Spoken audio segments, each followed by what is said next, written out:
We are speaking today about health and longevity, and I was listening to previous panel, and the previous panelist was asked, what about privacy?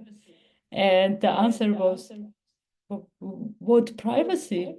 What do you mean? There is none. So, interestingly, in our case, you cannot answer like that because longevity is true. In the 19th century, worldwide average of life expectancy was between 28 and a half to 32 years old. Now, between 2019 and 2020, and I'm not speaking about this year, it was 72 and a half to 73 and a 2, which means that we are living already longer. The question is how healthy we are living that longer. And if we need to work on living longer or living healthier. So, but this event brings together some of the brightest minds of more influential voices that are working on this stage. And I'm starting with Christina Michel. She is a distinguished advocate for health and longevity solutions, and she's the founder of St. Moritz Health and Longevity Forum. Her dedication and fostering access to innovation in health made really a big difference, and we all have been at Health and Longevity Forum, and we will speak about that. Then we have Dr. Zizis Kolosakidis, who is from World Health Organization, from IARC, and he is advocate for digital health, biomedical data, innovation. He's a biobanker and a great mind in changing and bringing new things to sense. I'm very sorry, Zizis, about the news of USA with WHO. I think they will come to their senses. Then we have Aubrey de Grey. I welcome you, Aubrey, and he's renowned advocate for radical life extension. And he's the co-founder of Sense Research Foundation, and we're going to speak about that. And Dr. Vittorio Sebastiano, a leading researcher and expert in epigenetic reprogramming and cellular rejuvenation. And rejuvenate me, please. Well, I'm gonna start with ladies first. So, Christina, how and why you started that difficult but very, very important and rewarding journey with St. Moritz Health and Longevity Forum? What was your motivation? Karina, thank you. You hear me? Can you hear me? Yes? Yes. So I would like also to welcome everyone to this panel from each part of the globe that is watching, that is hearing us today. I think the discussion is really essential. Not because longevity, it's a very fashionable discussion, as everyone is using the word quite often now, but because longevity has actually fascinated humanity for centuries, from ancient myths about the fountain of youth to early scientific inquiries into prolonging life. Now, addressing longevity means actually confronting one of humanity's remarkable achievements, the extension of life expectancy. And wow, what a great testament to global progress. And as we explore the realms of living longer, dearest Karine, we must remember that this is not merely a scientific endeavor, but it's a cultural journey that spans centuries. Throughout history, the quest for prolonged life has captivated civilizations like Egyptians, Chinese, Greeks, and Indians, as they all pursued the keys to immortality. The Egyptians, with their intricate embalming rituals, remind us of this timeless human dream to transcend mortality. Greek philosophers such as Pythagoras, dear Zizi, preached a life of balance, what now we know as a holistic health practices. Eastern meditation and Ayurveda promote harmony and guide us towards mental tranquility and physical balance. Ancient herbal remedies and eating habits are alive in Mediterranean diet and blue zones around the world, showing these inspiring ways to live longer. So let's honor and celebrate this ancient wisdom that has left us with vibrant traditions that we still practice until today.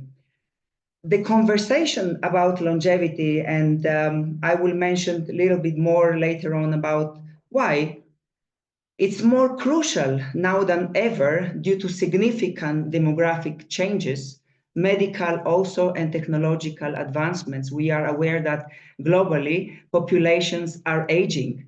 By 2050, it's projected that 1 in 6 people will be over the age of 65. Parallel to the increase of life expectancy, we witness decline in birth rate. As people live longer, the need to healthcare system expands, potentially straining public health system and driving up costs. And how about pension funds?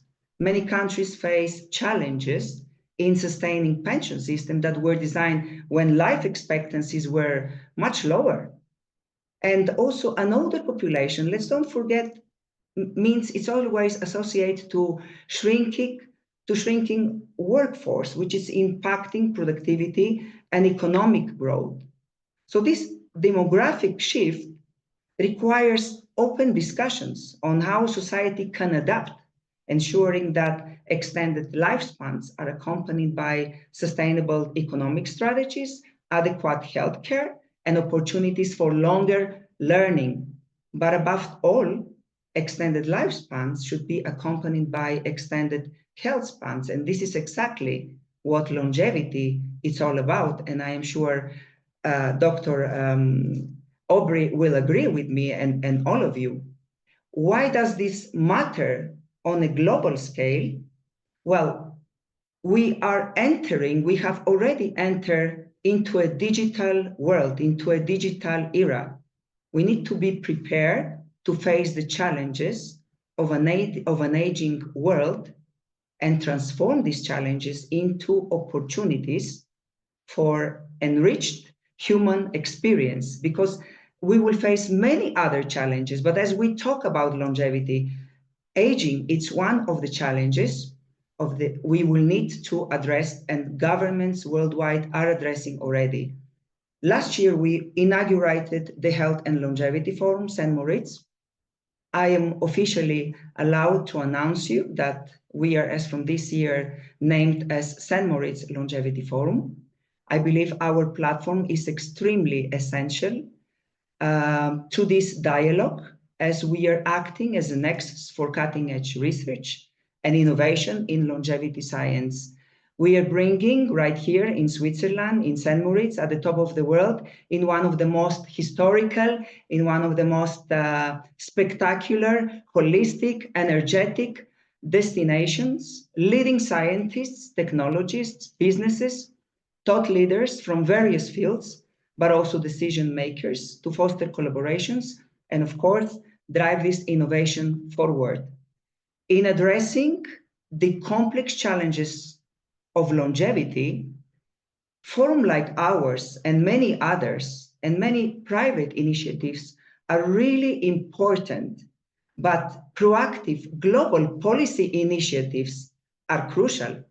International cooperation is essential for driving research advancement, standardizing regulations, and facilitating the research and the data, sharing data, basically. So we welcome here visionary individuals, companies, organizations, governments worldwide to join us in our mission to uplift humanity and planetary longevity. I would invite you to be open-minded when we address longevity and understand that we are actually a part of a big ecosystem. Each one of us We are all interconnected. We are all dependent on one another. We need to collaborate. We need to hear one another. We need to push together all the boundaries to human existence and evolution forward, because this is the only way. And yes, Karine, it was a very challenging beginning to launch such a project, such a challenging project as the Longevity Forum. But I believe that it's also very rewarding from aspect that we know that we do something really substantial, and we have all the passion to work harder and harder to convince everyone, all the stakeholders, to sit on the table and to drive this industry forward. So let's, united by science and innovation, we build a future where longevity is accessible to everyone, everywhere. Thank you very much. Oh my God, that was so, you touched so many aspects of longevity and so many aspects of human health and us living longer. Well, being honest, I'm happy that we are living longer at the moment.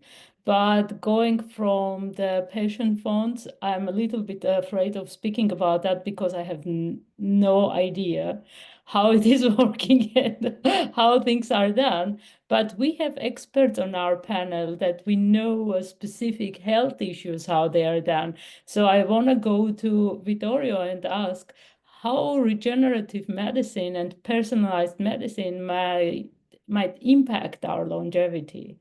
How we do that? Yeah, well, first of all, good morning, good evening to everybody. It's a pleasure to be here. Thanks for having me. Well, I think that's regenerative medicine and personalized medicine are going to have a very deep impact in the years to come. In particular, when it comes to extending or expanding, let's say, the healthy life that's or yeah, the healthy aging process. Let's call it. Well, first of all, what is regenerative medicine? Well, the concept behind regenerative medicine is really about enabling the cells, the endogenous cells, to really do what they're supposed to do, or if that function is lost with time, being able actually to restore it, and to bring it to a state of health, to a state of functionality, and why not, maybe even to a state of youthfulness, so that now the cells can really properly behave in vivo, in their tissue, in their environments.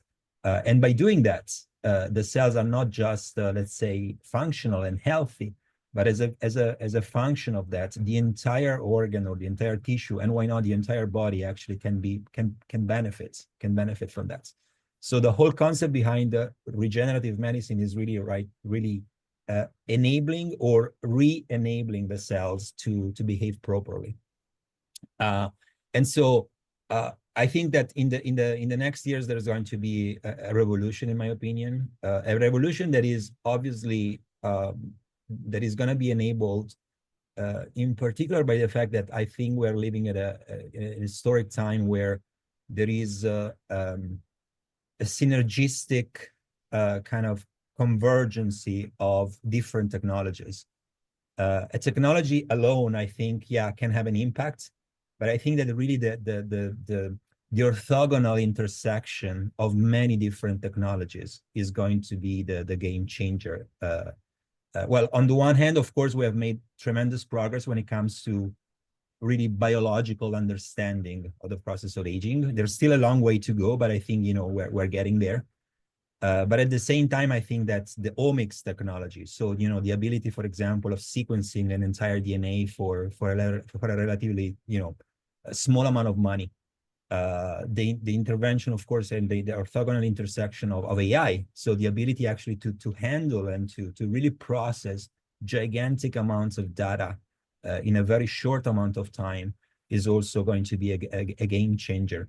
Not to mention the fact that progressively, and I think this is also important, progressively we are moving away, as valuable as the animal models are, the aging process has unique features when it comes to human beings. I mean, generally speaking, of course, the aging process, I think, is common. But at the same time, we as human beings, we have a very unique lifestyle, right? That animal models don't have, right? We are genetically diverse. We have diets, we have habits, we have lifestyle, we have, we are exposed to an environments that typically animal models are not exposed to.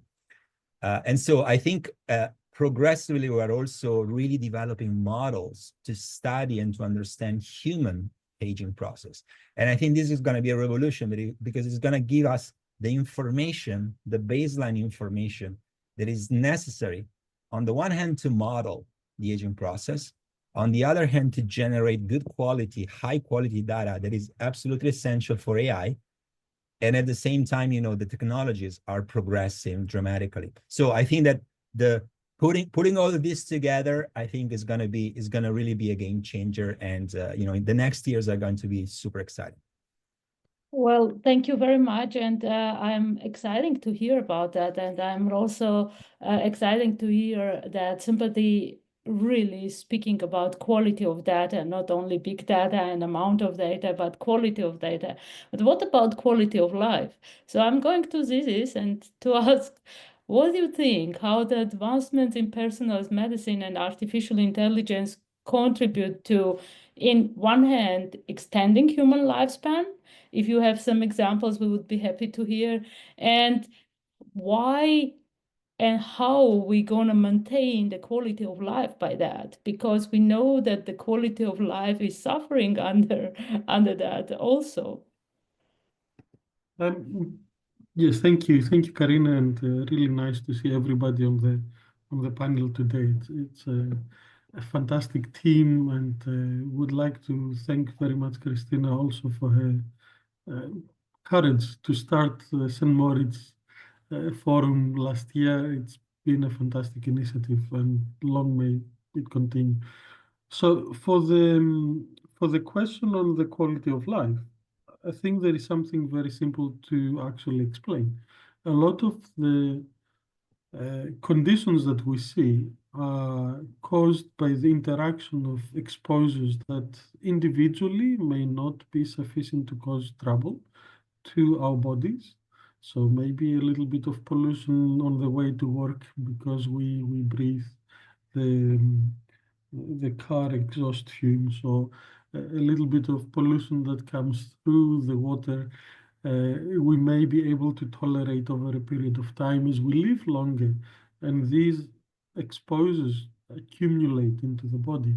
Then it becomes beyond, it passes beyond the tipping point where they cannot be tolerated anymore. And then we see pathologies that are very difficult to disentangle because they're the cumulative, the additive effect. So there is not a single factor that is specifically responsible that say you could prevent with some regulatory policy, but loads of little component parts that are adding together over time. I think we haven't had the tools to be able to look into this complexity until now. AI and even yesterday's US administration initiative for AI, it's super interesting in the emphasis they put in trying to decipher the complexity in that respect, and specifically looking into healthcare. But it's too complex for the everyday person. And I think that's one of the framing propositions that we have to solve. For a long time, longevity has been proposed as a number. So you collect numbers, and the bigger the collection, the better you've done. And it's not really necessarily true. You might have a greater collection of numbers, but you're not even aware of it because you have gradual loss of memory, or any other condition that comes with age. So what I think is we need to frame the discussion away from the extent of life, because honestly, I don't see an end to what can be achieved, and closer towards the quality of life. So let's push it as much as we can, but with the quality that comes. And I'm very much agreeing with Vittorio that the technology there and the ecosystem look will be crucial to achieve that. You bring me to my next question actually very beautifully, so I don't need to make the connect. So, Dr. De Grey, Aubrey, hi. Thank you for joining.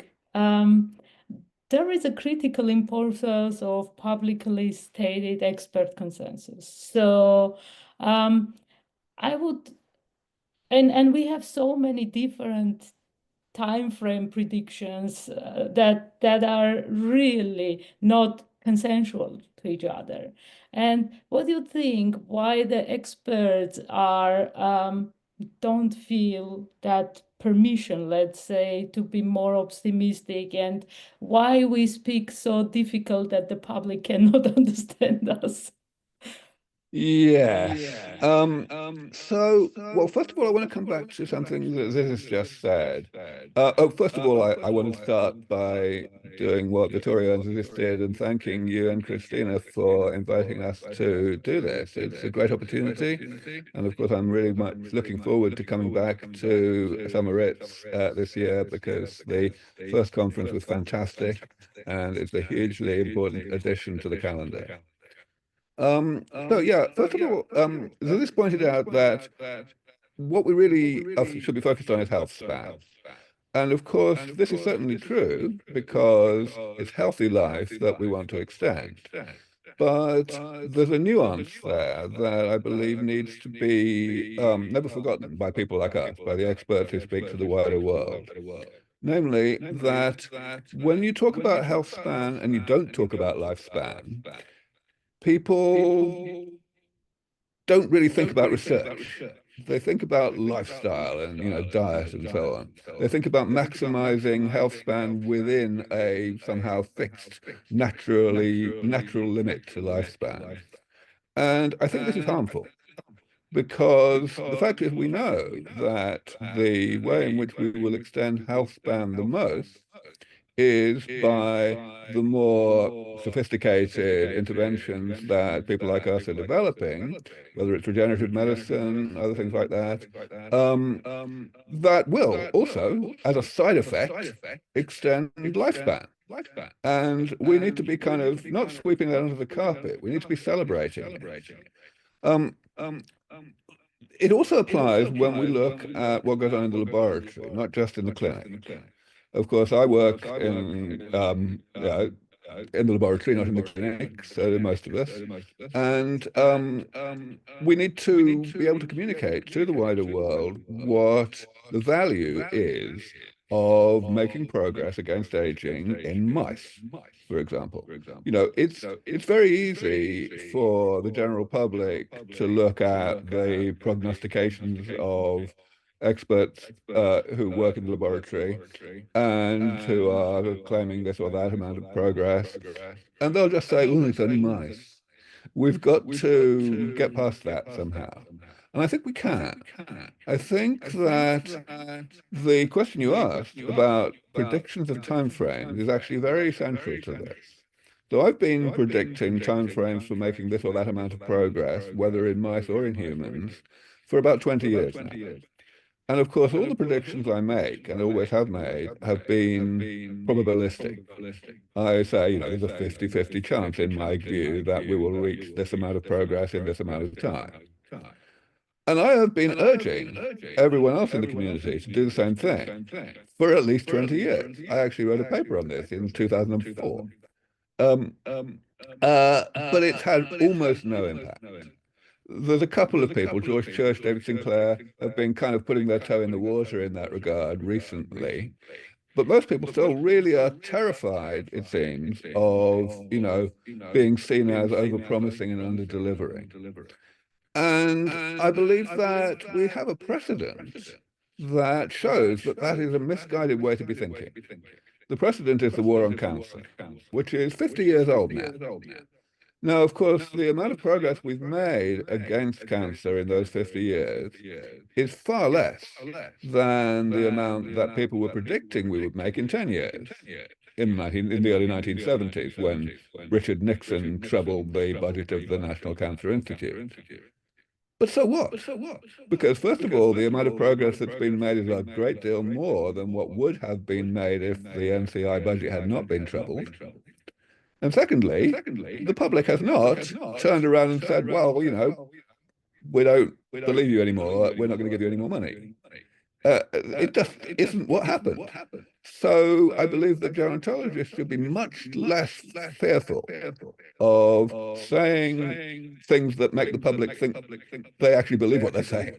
You know, at the moment, if you say, "Oh, we're going to make this amount of progress, we desperately need more research and all this," but you refuse to give any time frame, then what everybody hears is, "Please give me more money for the research that I actually know privately is futile."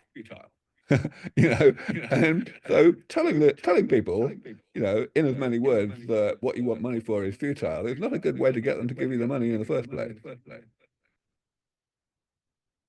Thank you very much. That's even entertaining, not only informative. Thank you very much. But I mean, so in some moments, we are researchers, and we know that research is giving us frames, but not exact numbers sometimes. So, and we know also that in some cases, we have really promising interventions that then afterwards are coming with some side effects and so on that we don't know. And mice are great as a start, but we cannot just take one-to-one the mice research to human and say that will work. Nevertheless, I want to ask Vittorio. Vittorio, what do you think? What are nowadays, from this day perspective, the most promising interventions for the coming 2-3 years for the future of human healthier longevity? Well, Healthier longevity. right. Yes. Well, I think there's, as I mentioned before, I think there's going to be a few, and the secret, in my opinion, you know, maybe I'm wrong, but I think that the key is going to be the combination of actually many different technologies or many different, you know, solutions. I doubt that there's going to be a, you know, magic pill that is going to fix everything. I think that you know, many different things will have to be done over the time.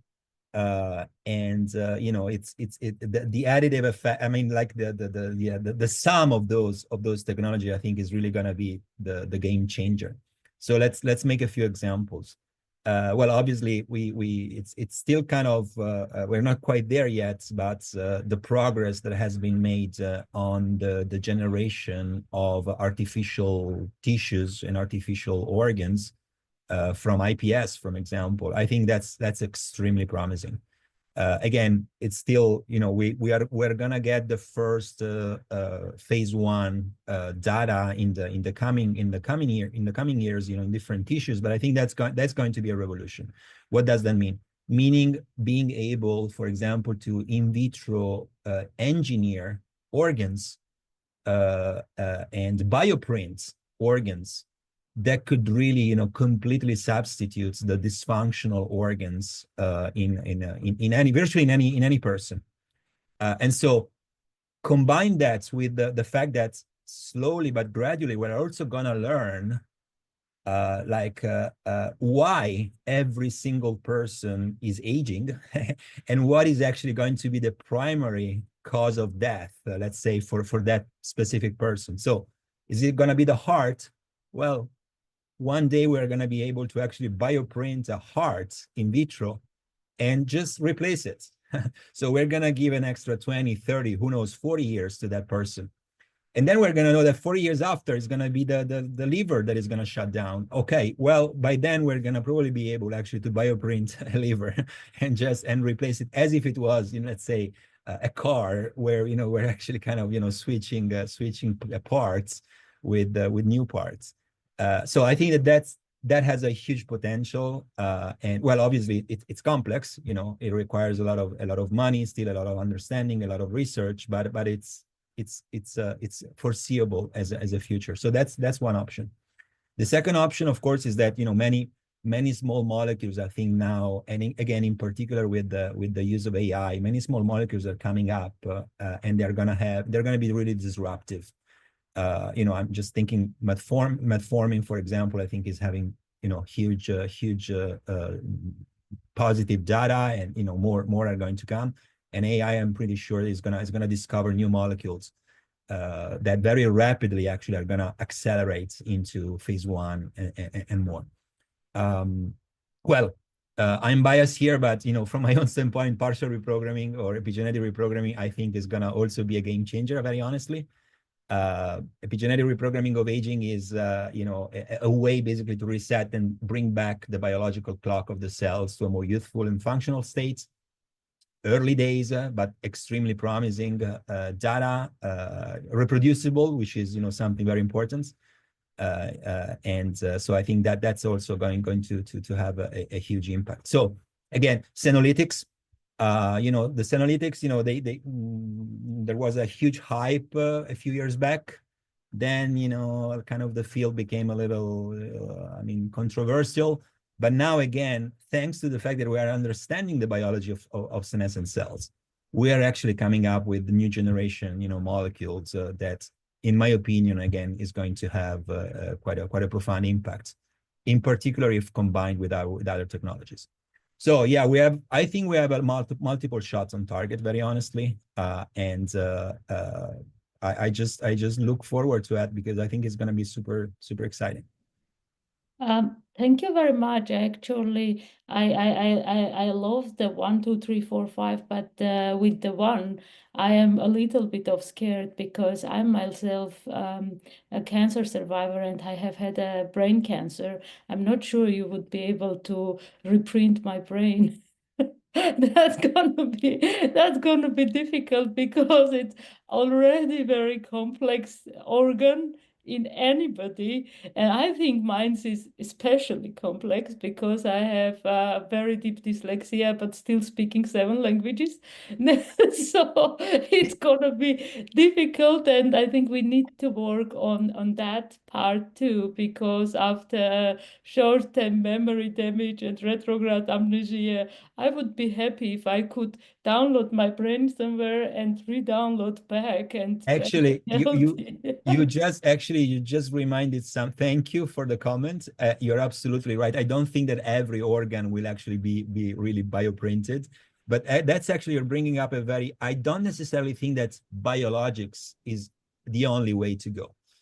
You just brought up something super interesting. We're also making a lot of advancements, for example, in kind of interfacing the human tissue with actually artificial intelligence or robotics, or that also probably is going to be an avenue actually to explore, augmenting the cognitive capacity through, I don't know, maybe microchips, or who knows. That's also going to be the future, and that's obviously is going to have an impact on health span as well. So good point. By the way, health span, I want to ask this a question. To what extent should society actually prioritize extending the lifespan versus the quality of health during the lifespan we already have? As we spoke about, the lifespan is already very long in comparison to only 100 years back.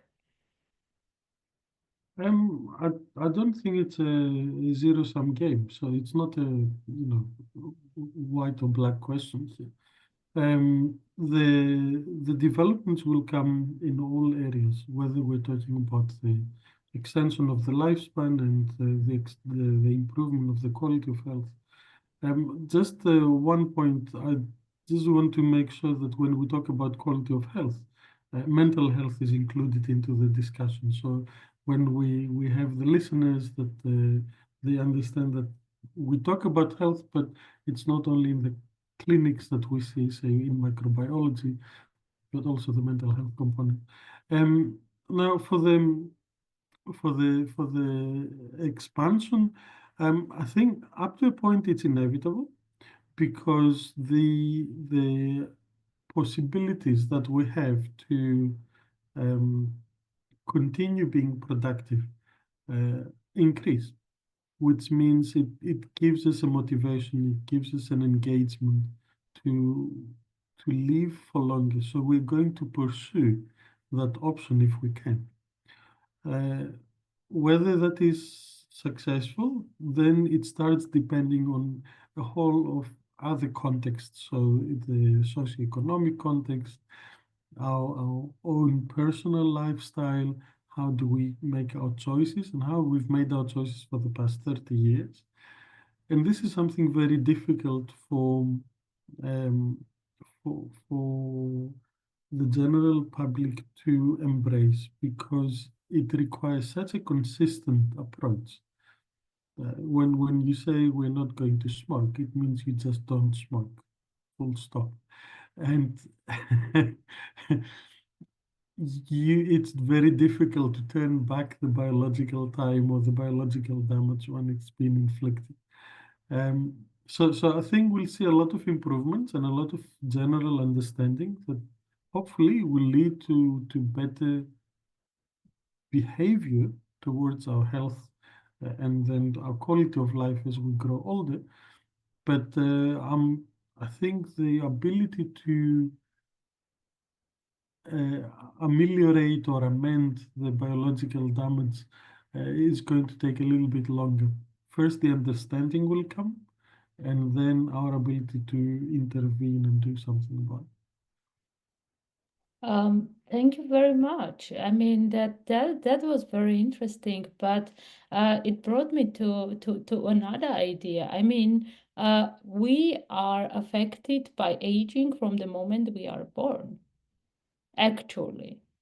And I think, Aubrey, I'm gonna ask you that.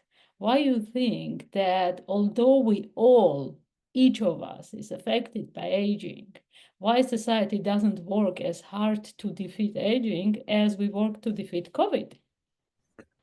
Well, yes, exactly. And certainly my plan is to change that, to wake society up. Now, the question is, how do we do that, of course? What was so special about COVID? The answer, of course, was that we started from a world that did not have COVID, and that was what made us a little bit unhappy when COVID came along, and a little bit energized, whereas we've always had aging. I think Zizi said something very important in all of this, which is that the health span versus lifespan dichotomy is not a zero-sum game. We should not be thinking in terms of versus. And that's the first misconception that the public has that is holding everybody back. Because today, of course, there is a bit of a versus there. You know, a lot of the things we like to do are bad for us. So there is kind of a trade-off between health span and lifespan. But of course, what we're talking about here today is technology, medicines that will completely transcend that. That will mean that quality of life is what confers quantity of life. And you know, getting that through to a public that has spent millennia just trying to put aging out of its mind is a bit of a challenge. The relevance of work in the laboratory in mice is something that I think deserves a little bit more attention. The point you made, Karine, that you know one can't just translate things blindly from mice to humans is, of course, very true. And we're all well aware of the low hit rate in trying to do that in the case of pharmaceuticals. There's a reasonable argument that the hit rate will be higher with regenerative medicine than it is with pharmaceuticals, but still, it won't be just straightforward. Nevertheless, what we're talking about here is not the technical difficulty. We're talking about the zeitgeist, the public perception of the technical difficulty. And if we were to be able to take middle-aged mice and do a lot of different things to them all at the same time, and let's say double their remaining lifespan, that would be roughly 3 times the effect size compared to what we can do today.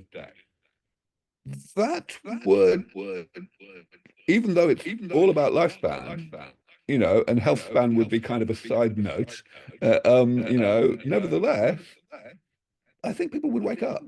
I think, first of all, my colleagues, the scientific community, would feel that they did have permission to start doing what I've always done and give probabilistic time frame predictions. And then influencers would start to take notice. You know, Mr. Beast and Joe Rogan and Oprah Winfrey and their ilk would, well, I mean, they've already, all of these people have had people like me, people like Vittorio on their shows over the years. The question is, why haven't they done it more? Why haven't they started to use that influence to change public opinion? And I believe that we're not very far away from the point where they will do that. Okay, I'm looking forward to that, being honest, because I think that we need to educate the society also. What does it mean doing longevity research? Because mostly we not only are working, all the doctors that we are doing that, we are not working in just prolonging the health lifespan, but we are prolonging the health span. And for instance, I mean, we are all a little bit crazy to work in that field, because the field is not really big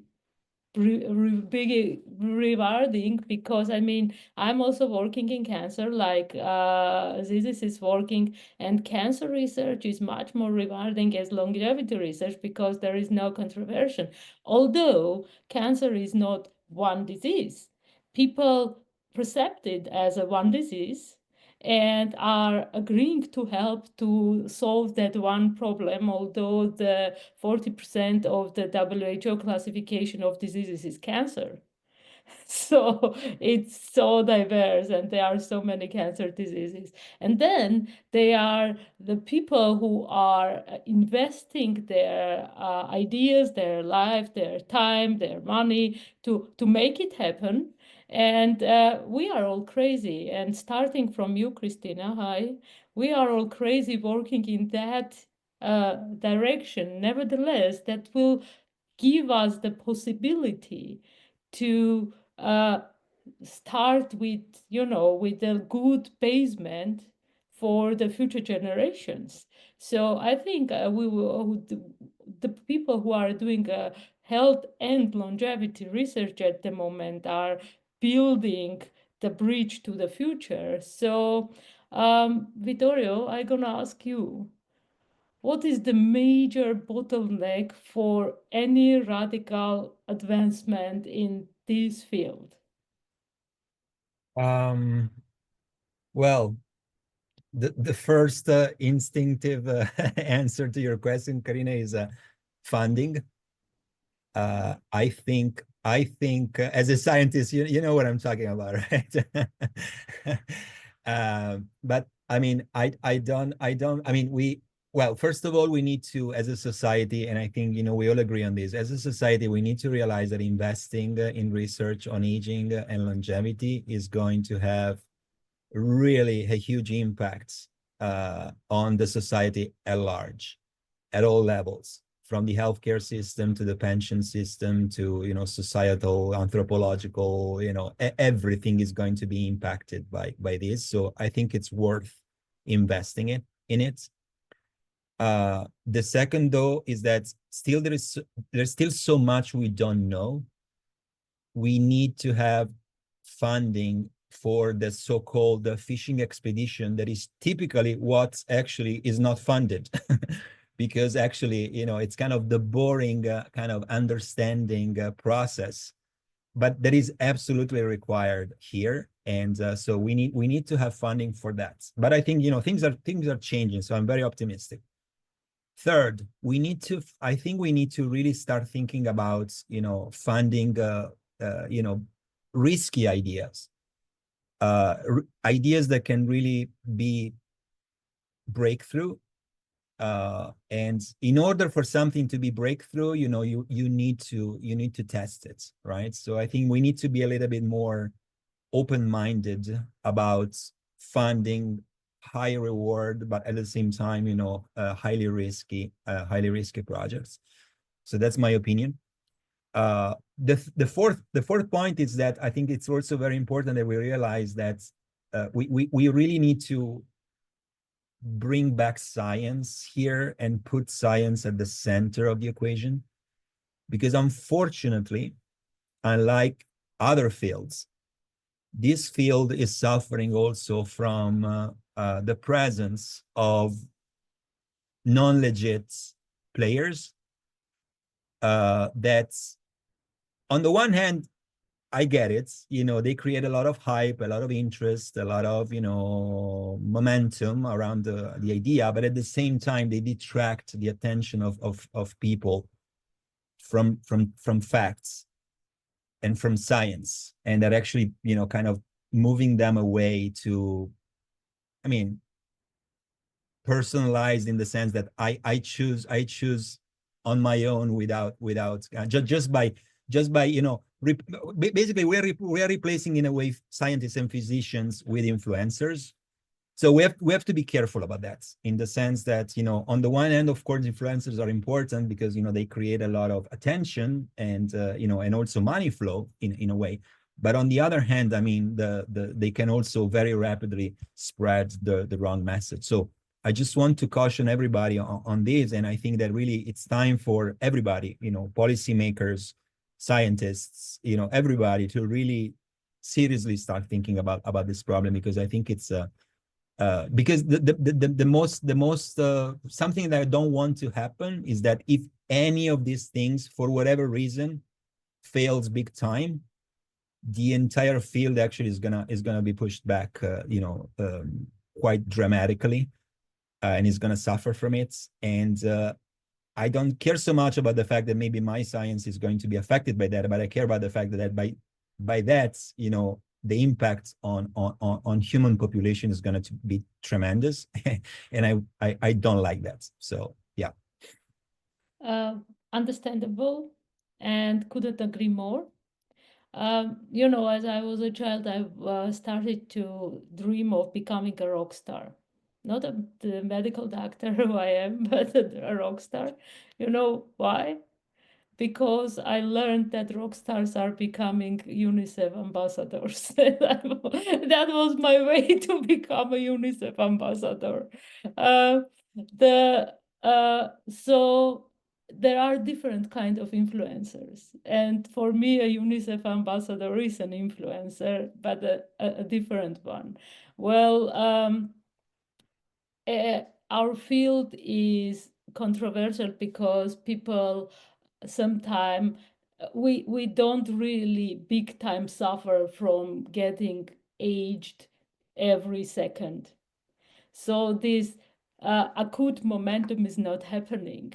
So people sometimes use their influence, as you said, to go in the different directions. And today's discussion has shed light on transformative innovations that we have that are shaping our future of health, then challenges, then also opportunities, also possibilities that we have, and also ethical responsibilities we share in this and our all together.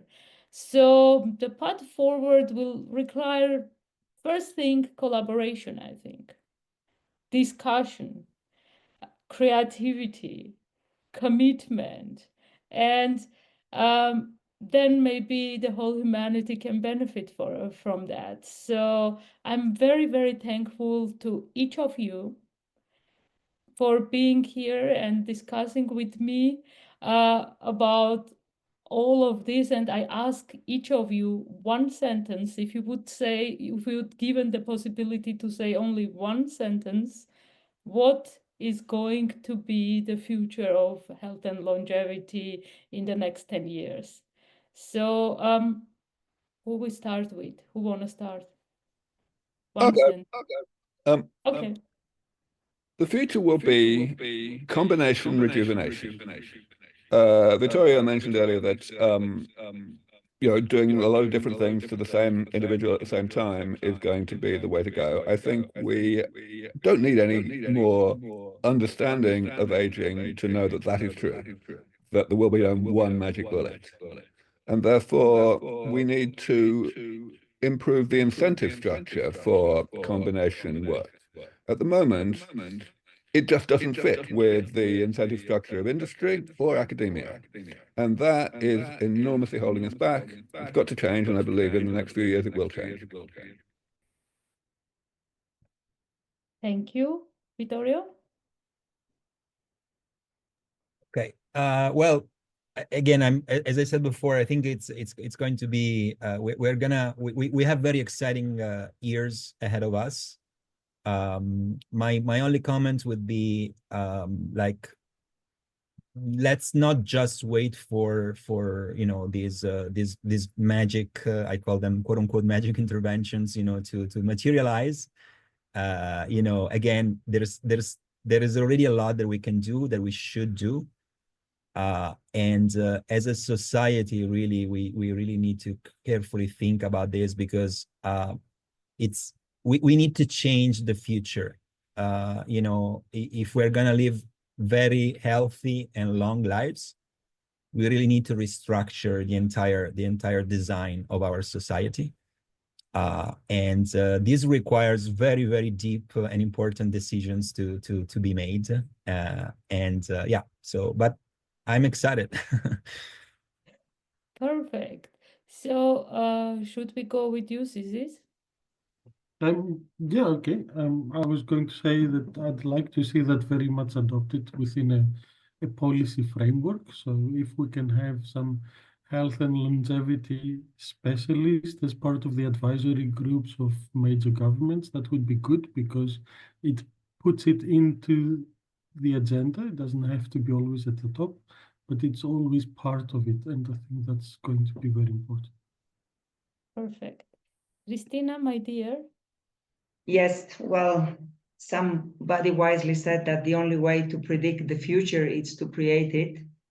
Therefore, I assure you that as a platform, as the St. Moritz Longevity Forum, I will make everything possible from my heart, with my mind, with my soul, that I will support the most legitimate scientists and innovators and those who are creating a real science.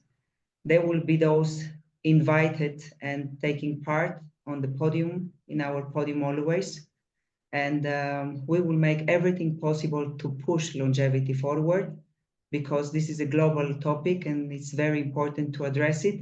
And I guess that once somebody realizes that it's a disease, maybe there will be more fundings in this direction. Aubrey, I don't know what is your opinion here, but I think that many changes are coming along the way, and we will all be joining forces and working into the right direction. Wow. I mean, we are so good on time. I have the last say, and I'm very happy about that. So, today is the birthday of the love of my life, my husband. So, happy birthday, my dear. And being honest, I think that if we work so collaboratively and so understanding each other as we did at this roundtable discussion, I think our future for health and longevity gonna be good. And we are really disrupting the field with St. Moritz Health and Longevity Forum. So people join us. Thank you very much, each of you, for being in our discussion, and I'm looking forward for the next cooperations that we have together. Merci. Thank you. Thank you for having Thank us, you. Karine.